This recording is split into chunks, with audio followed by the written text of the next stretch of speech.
Go baby, what's good guys? Yoku here, and I am so proud of myself because I've actually done a lot of math in the last hour, and I hate math. Most of you know that, but for those that are new here, hi, my name's EO, and I don't like math, but I know how to do it. I just don't like it. Anyhow, the point of me bringing up the math is that I have been talking about Yanqing since the beta. I am the Yanqing head runner, the Yanqing train conductor. That's your boy, that's me. I've been talking about how this character is cracked, and finally we are starting to see a lot of recognition for this character, so I'm ecstatic. The problem is I don't actually have Yanqing, so hey, you know, unfortunate. The upside is that I do have an E1 gepard, and the E1 gepard is very important here to prove my theory. Now, in my Yanqing video, the guide specifically, and a previous video where I was going over Yanqing and what I thought about a lot of the characters in that tier list, there was one particular thing that I mentioned, that thing being that this opens up the idea or the concept for a Perma-Freeze comp. Now, in Star Rail in particular, there of course are different effects or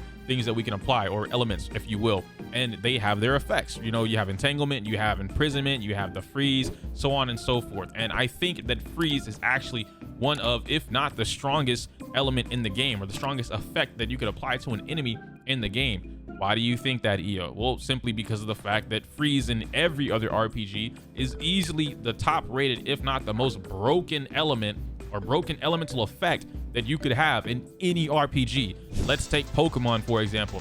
There's a reason that there is not a 100% chance to freeze anybody in Pokemon. There's a reason that there is not a way to increase your chances of doing a freeze in Pokemon. There's a way to increase paralysis, there's a way to guarantee sleep, there's a way to guarantee burn. There is not a way to guarantee freeze, to my understanding, in Pokemon. In Star Rail, Yanqing plus gepard opens up the window perfectly for a 100% chance to always freeze your enemy. You could of course add March 7th or try and replace her, but the reason I say this is for one key thing. Both of these characters, Yanqing and gepard, and if we actually come here, we can look at the skill. They have a base chance to freeze the enemy for one turn for 65%. What this means is at the very base value, before anything is applied, there is a 65% chance to freeze the enemy. So what we have here, I needed Moon to do this. So her stats, her everything like this that I'm showing you guys right now is basically the concept behind the Perma-Freeze comp that I've been talking about or imagining in my head. And essentially what's happening is every time she attacks with either gepard or Yanqing, the enemy gets frozen. You see here, gepard gets the freeze, and now that enemy is frozen, its turn is gonna come up and then is going to lose its turn. And so the idea of this is to never let the opponent play the game, right? Like when I talk about Zealot, I never want my opponent to play the game. In gepard's case, or in this team's case, using both of them, it's still the same thing. Gepard does skill again, boom, and now the enemy is frozen. Now, of course, there's a formula that I'm gonna get ready to talk about pretty soon when it goes over everything that's being explained. But as of right now, you see the idea. The concept is, again, don't let my opponent play the game. And it's very easy to do once you know the math behind it. So for the final time, now that you see this enemy, all he got to do was his one move, overcombust order, and he's been so weakened that he's going to get broken in the same turn and frozen, done. So now everything that he was gonna do no longer gets to happen. He loses all his buffs, and you keep the process going. There's a few other things that are going to come into play when it comes to attempting this Perma-Freeze comp or mastering it, getting everything complete, if you will, because this is a prototype. Consider this a prototype. I'm putting this out here so that you guys understand it's possible. Everything that we see right now for a lot of the videos, a lot of the things that are focused around Memory of Chaos, these are just tactics being used to cheese their way through Memory of Chaos. I'm not calling any player bad or anything like that. I know some people try and, you know, kind of mistake or misunderstand what I'm saying. That's not what I mean by that. What I mean by that is we don't belong in Memory of Chaos right now. We are not at a point in the game, level wise, relic wise, stat wise, whatever, that we should be tackling the hardest floors of Memory of Chaos. We are doing what we can to survive, to beat the content, and then to attempt to 3-star it. Once we're more adept, once we're more built out with our kit, you're gonna start seeing a lot more comps like this: freeze comp, DOT comp, burn comp, wind shear, whatever the case may be. You're gonna start seeing a lot more unique things in order to handle the content. You're gonna see people focusing on speed so that they constantly get 2 or 3 turns per actual turn cycle to keep the freeze going. Crit damage is gonna come into play. Your secondary characters are gonna come into play. Ting Yuns, Bronyas, who's doing the buffing, how often can they attack, so on and so forth. Break effect is going to be a huge thing that comes into play, especially with a comp like this where you're constantly freezing the enemy and it never gets its shield back. You're really going to want to add some DOT into a team comp like this, because once you break it, you do the DOT on top of that, and they're constantly losing HP every time they think they get their turn, just to get frozen again. But I know that's enough of showing off the idea of the team comp. Let me explain how this works with the math behind it. Is that every enemy has a certain effect resistance, and originally what I thought was that most enemies would have 0, right? You can see here that the Mask of No Thought, or for a more familiar enemy, would be Kokolia. I still don't know how to get that roll, but point being is that Coco Hime, right? Queen Coco, okay, has a 0% chance, which means the effect resistance, she can take everything. Everything affects her. She has no resistance to it. If you have a 100% chance to do it, it's gonna hit guaranteed no matter what. It's not until you get to the later levels, level 70, level 80, level 90, level 100, that you start to see that they gain some effect resistance, especially in Coco's case. But every other enemy, all of them have the effect resistance. Now, here's the thing. I've been doing a lot of math to figure out what is the highest chance or the highest base percent for your effect hit rate that you're gonna need in order to guarantee the freeze 100% of the time on something with 25%, 35%, 45%, so on. It's gonna get to a point, there's no 100% chance to be able to do this unless you ball out of control. And by that, I mean the only job that Yanqing or gepard have at that point is to freeze something. And by doing this, you would essentially need to give yourself the maximum effect hit rate in your substats, which is 155%, and you would need to have a main body piece of effect hit rate giving you 43%, totaling out to almost 200% effect hit rate.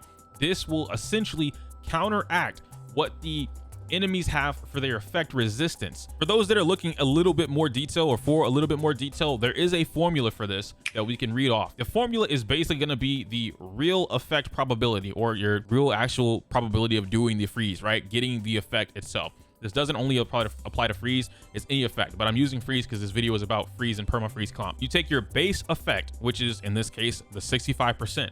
You're going to multiply that times 1 plus whatever your effect hit rate stat is. Now with the enemies, now comes into play where they have the effect resistance. So I'm going to multiply that by 1 minus the effect resistance. Or if I'm looking at this from a debuff perspective, I'm going to do that times the debuff resistance. They're two separate things. So showing you guys my calcs here because doing math by hand is just dumb. We're in 2023. I don't have to do this anymore. I have a calculator for a reason.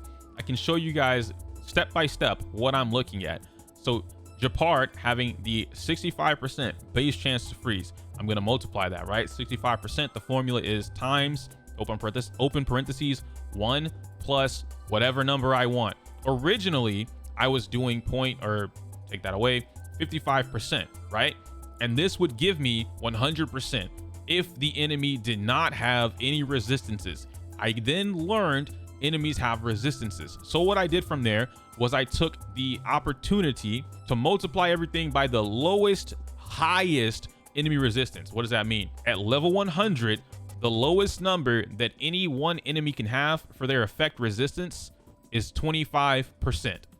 So now I'm going to come in here. Remember the formula was 1 minus the effect resistance. So I'm going to do 1 open parentheses 1 minus the 25%, which is going to give me 0.75. Now I'm going to come back here and I'm going to take what I just had, right? 1 blah, blah, blah, 75 times 0.75.